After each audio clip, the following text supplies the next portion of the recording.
Estamos de regreso en este lunes de catedráticos. Hablamos sobre atención primaria y contamos con la participación de la doctora Tauna García y el doctor Wilton de la Cruz, ambos médicos de familia y pertenecientes a la Sociedad Dominicana de Medicina Familiar y Comunitaria. Y nosotros sabemos que contamos con un sistema de salud en el cual la sobrecarga está en el tercer nivel de atención, pero asimismo también la inversión. O sea, se invierte más en el tercer nivel de atención, y si nosotros tomamos como fundamento todo lo que ustedes han explicado de ese seguimiento que da el médico de familia a través de la atención primaria y la diferencia que hace en esa identificación temprana de condiciones, en ese seguimiento al paciente, pues lógicamente si la inversión se hiciera mayor en este nivel de atención, nosotros tuviésemos un tercer nivel y un segundo nivel menos cargado. Por lo tanto, pudiéramos equilibrar un poquito más la inversión. En este sentido, me gustaría escuchar sus opiniones de qué necesitamos, o sea, cómo podemos distribuir ese gasto, esa inversión, para nosotros garantizar que marche adecuadamente la atención primaria y que, por lo tanto, la gente no llegue ya complicada al tercer nivel de atención. Bueno, mira, ¿qué te voy a decir? Dentro del presupuesto que se le asigna a salud en el primer nivel de atención, estamos buscando información, no encontramos cuánto se destina al primer nivel de atención. No hay una cifra establecida. No hay una cifra establecida. Bien, pero ¿qué pasa con el dinero que se le asigna al primer nivel de atención? No va directamente a los centros de primer nivel de atención, sino que se queda en los servicios regionales. Y dentro de los servicios regionales vas a la gerencia o a la supervisora de área, y a los centros de primer nivel de atención lo que recibimos somos, vamos a decir, insumos. Okay. Solamente lo que recibimos son los insumos en el primer nivel en el primer nivel de atención. ¿Podríamos nosotros hacer una diferencia entre los diferentes niveles de atención, Tauna, perdón? Porque muchas veces existe confusión entre esa estrategia que ya hemos hablado, que es la atención primaria, y los niveles de atención. Primer nivel de atención, segundo nivel y tercer nivel. Podríamos que la Por gente... supuesto que sí. Adelante. Y qué bueno, interesantísima tu pregunta. ¿Sabes por qué? Porque yo me formé en la UCE como médico de base, ¿verdad? En la Universidad Central del Este. Sí, yo soy de San Pedro de Macorís. Aún no cambio la cédula, aunque tengo 17 años aquí. Bien, bueno, y a mí la materia no me la dieron y se llama Economía de la Salud y yo la imparto ahora en UTESA. Yo doy Economía de la Salud, yo doy Salud Colectiva, Medicina Familiar, para el conocimiento. Y en Economía de la Salud le enseño a los muchachos sistemas y servicios de salud, planificación de la salud, y ahí le enseño los niveles de atención que los estudiantes de medicina no lo conocen. Exacto. En el primer nivel de atención es como bien se llama, prevención y promoción en ese primer nivel. Entonces le enseñamos que ahí se hace Papá Nicolau, que ahí hacemos vacuna, que ahí le damos seguimiento al niño sano, como bien mencionaste ahorita, para su percentil de crecimiento, que le damos seguimiento a la embarazada, que no tenga ningún inconveniente. El segundo nivel Antes de seguir al segundo nivel. Entonces, de forma básica, la atención a la población general. Correcto. Lo que la población general necesita y requiere está en el primer nivel de atención. Perfectamente. Prevención, ¿verdad? Promoción de la salud. Vacunación, por ejemplo. Correcto. Ahí tú puedes tener algún nivel, como señalabas hace un momento, de información diagnóstica básica. Correcto. Exacto. Glucemia, pero la atención a la población general. En la atención primaria, en el primer nivel, se hace hasta gota gruesa. Yo sé. Exacto. Si un paciente, claro, si un paciente puede tener, malaria. Somos endémicos de esas 4, malaria, Zika, chikungunya, leptospira, y lo podemos identificar en un primer nivel de atención. Entonces ahí podríamos tener, como decía usted, pues podemos tener un pediatra. Correcto. ¿Verdad? Podemos tener un ginecólogo. Lo manda. ¿Verdad? Sí. En el organigrama de los servicios, como prestadora de servicio que ofrece una UNAP, debe de haber odontología, vacunación. Correcto. Eso lo encontramos en un primer nivel de atención. Es correcto. Porque hay que hacer la diferencia para que la gente que nos escuche y que nos ve sepa. Atención primaria es el todo. El todo. Es toda la planificación, la estrategia, todo lo que se quiere. Pero el primer nivel se ha dicho, bueno, es la puerta de entrada, Correcto. es la atención a la población general. Y entonces tiene esos elementos donde debe haber un odontólogo, un pediatra, un ginecólogo, y un laboratorio básico, ¿no? De acuerdo. Entonces Así el segundo nivel ya es para atención, es este hospital que lo desconoce la comunidad y no sabe que es un segundo nivel, donde se hacen partos, se hacen cesárea, cirugías menores, apendicectomía, se puede hacer hasta una reducción cerrada en este segundo nivel. ¿Qué es una reducción cerrada? Una reducción cerrada es un paciente, nosotros que somos... Una fractura, por ejemplo. Una fractura, en Dominicana está en el ranking de accidentes de tránsito. Sí. Entonces, esa fractura que se hace el paciente sin exposición del hueso, ese médico que está ahí en un segundo nivel que sí tiene ortopedas nombrados, tiene ginecólogos y tiene otros subespecialistas y tiene cirujanos y tiene imágenes diagnósticas, que eso es importante. En el primer nivel no está contemplado que hayan imágenes diagnósticas. Aunque hay algunas variaciones ahí, pero ya en el segundo nivel sí se plantea que hayan imágenes. Exactamente, en un segundo nivel debe de haber imágenes. En ese centro de segundo nivel debe de haber aproximadamente 22 camas para medicina interna, 15 camas para cirugía general, 20 camas para pediatría, porque se ingresan pacientes en ese segundo nivel.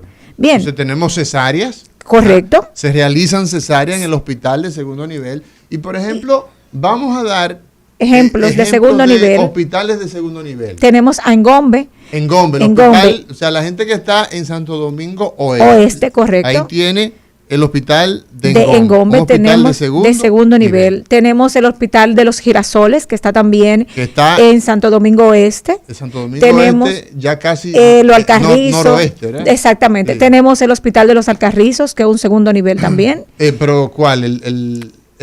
¿Cuál hospital de los El de los Alcarrizos está... yo no me sé la dirección, porque no te estoy hablando del Calventi. No, exacto. Eso es lo que quiero hacer la aclaración. No. En los Alcarrizos tenemos el Hospital Calventi, que es un pero, hospital ya de tercer nivel, ¿no? El Rodolfo de la Cruz, que está en Pedro Brán. En Pedro Brán, exactamente. Ese es segundo nivel. Segundo nivel, correctamente. Tenemos en la carretera Mella otro hospital que es de segundo nivel también, con una gran cobertura de pacientes, pero el paciente realmente se desespera en los segundos niveles, porque entiende que el poder resolutivo está en el tercero. Pero eso es real, Tauna, o es que la gente entiende que sus soluciones están en el Darío Contreras para tratarse esa factura. Cuando tiene, por ejemplo, un ortopeda. Correcto. Y ese ortopeda está de llamada, hace guardia. Sí. Pero entonces, ¿qué es lo que sucede? ¿Es real o es la impresión de la gente de que ahí no les resuelven? Bueno, yo le voy a dar el ejemplo, doctor, de que yo estaba en la coordinación de traslado del Hospital Marcelino Vélez Santana y recibíamos de un segundo nivel cosas que podían ser solucionadas en un segundo nivel, porque el ortopeda de allí, yo voy a hablar, Adelante. Bueno, el ortopeda de allí decía que no tenía la instrumentación para hacer el trabajo en el segundo nivel, que no tenía la bandeja, que no tenía la pinza, que no tenía tal cosa. Iban al Marcelino Vélez, cosas que no nos correspondían, pero nosotros, como tenemos el poder resolutivo, se hacen. Claro, y no vas a devolver el paciente. Y no se puede. Al segundo nivel. No se puede devolver el paciente. Después que el paciente llega, tenemos que resolver o llevarlo a otros de tercer nivel igual. Sí. Pero entonces hay una falta también de voluntad del especialista que esté en el área. Muchas veces yo te nombro como ortopeda en un segundo nivel, pero tú no quieres estar ahí, pero tú sí quieres cobrar ahí.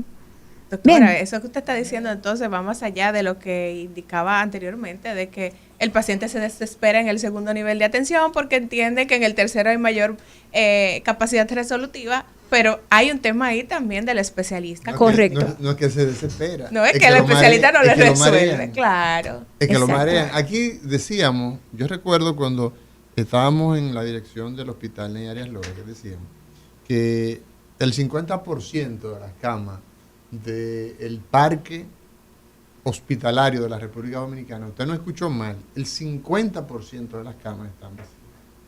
Porque ese segundo nivel, la gente no le tiene fe. No le tiene fe. Le tiene, esa es la palabra. No tiene la credibilidad necesaria. Y mira, en el segundo nivel están los mismos cirujanos que están en el tercer nivel, los mismitos. Lo que pasa es que muchas veces él está por el Servicio Nacional de Salud contratado en el segundo nivel y está contratado de forma directa, porque es un hospital de autogestión, por ejemplo, el Marcelino Vélez Santana, y tú encuentras al doctor Amaury García nombrado en el Hospital de los Girasoles, ¿verdad? Como cirujano general, para poner el ejemplo conmigo. Pero el Hospital Marcelino Vélez Santana lo contrató, ¿verdad? También como cirujano general, y él hace cirugías complejas en el tercer nivel, y en el segundo nivel, pues entonces se agacha.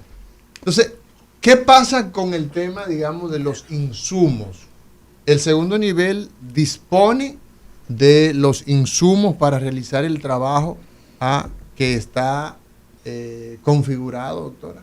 Muchas veces es lo que pasa, que no tienen los insumos necesarios para poder realizar su trabajo, porque no es solo la voluntad que yo tenga como médico especialista de ir a trabajar a mi lugar y cuando llegue no encuentre lo que necesito para hacer mi labor. Entonces, por eso entiendo que ya el paciente va a un tercer nivel de atención, que realmente es para casos complejos.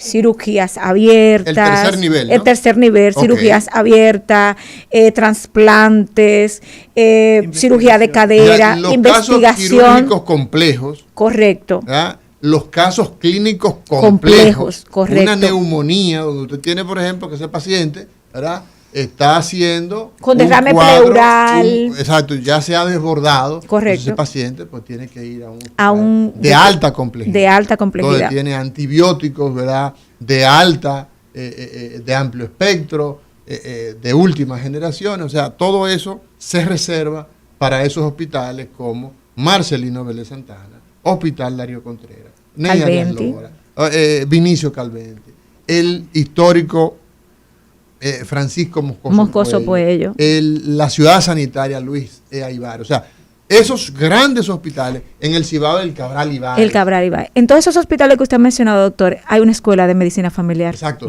Pero tú tienes las maternidades, por ejemplo. Nosotros tenemos aquí la maternidad Nuestra Señora del Terrazo, pero es un hospital de tercer nivel. De tercer nivel, correcto. Entonces, con lo cual, esa mujer que empezó a atenderse el embarazo con usted en la comunidad y usted a darle ese seguimiento y a indicarle esos laboratorios, y ya luego cuando está en la última etapa, usted pues la transfiere al hospital. Le economizamos al Estado tiempo y dinero. Al Estado y a esa familia. Y a esa familia. Muchas veces, claro, porque el Estado no le ha dado importancia a eso, porque no lo sabe el Estado. No tiene el Ministerio de Salud más recursos económicos, intelectuales que usted y que yo. Claro que sí, claro que sí. Tiene más recursos intelectuales y económicos que cualquiera de nosotros. Pero, ¿qué hace con esa información? Se la administra. Tenemos un viceministerio de salud colectiva que debe de estar compuesto por médicos de familia. Pregunte cuánto hay en ese ministerio médico de familia. Ninguno. Ni un solo médico de familia en el viceministerio de salud colectiva. De atención colectiva. O sea, evidentemente que tenemos entonces ahí unas debilidades que te dicen a ti. Como lo mencionó el doctor de la Cruz, es desde arriba. Sí. Claro. ¿Entiende? Porque sí, claro, yo doy la materia de salud colectiva, medicina preventiva, economía de la salud y otras clínicas, endocrino, fisio, pero si no le enseñamos desde el principio a los que se están formando cómo está formado el sistema, donde yo le digo a mis estudiantes de economía de la salud, ustedes saben cuáles son las entidades que componen el SNS, que la CISARRIL, la DIDA, la IDOPRIL, todo eso está siendo comandado por licenciados en administración de empresa que hicieron ley de seguridad social, y la competencia de eso es para un médico. Entonces todo eso implica, todo lo que usted está diciendo de manera muy adecuada, respetuosa y de manera responsable, de alguna manera nos traduce a nosotros que el estado de cosas que en el sistema de salud de la República Dominicana en este momento nos encontramos, esa es la realidad. Ese es el momento en el que nosotros nos encontramos. Porque el tema del día de hoy es la atención primaria, el estado actual. Pero ¿cuál es el futuro que nosotros vemos ahí, que ponemos en la mirilla para la estrategia de atención primaria tan necesaria, donde se han planteado pues una serie de niveles de atención que lo que busca es que las personas tengan la oportunidad de organizar esos recursos humanos, médicos formados, que puedan observar el médico no desde la perspectiva clínica de que hay que ponerle un antibiótico, no, al revés, de evitar que se enferme.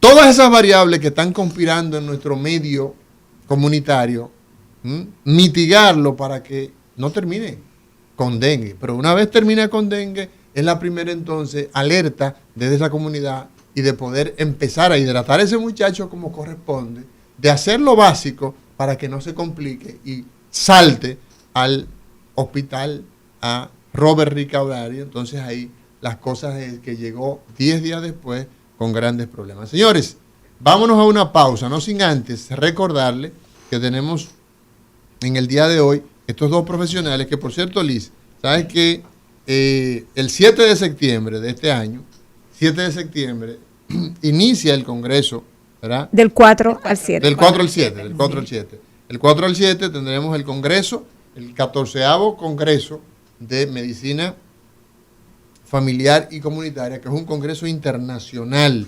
Las estrategias de alto impacto en medicina familiar, la innovación, cómo establecer prevención y control de esas enfermedades.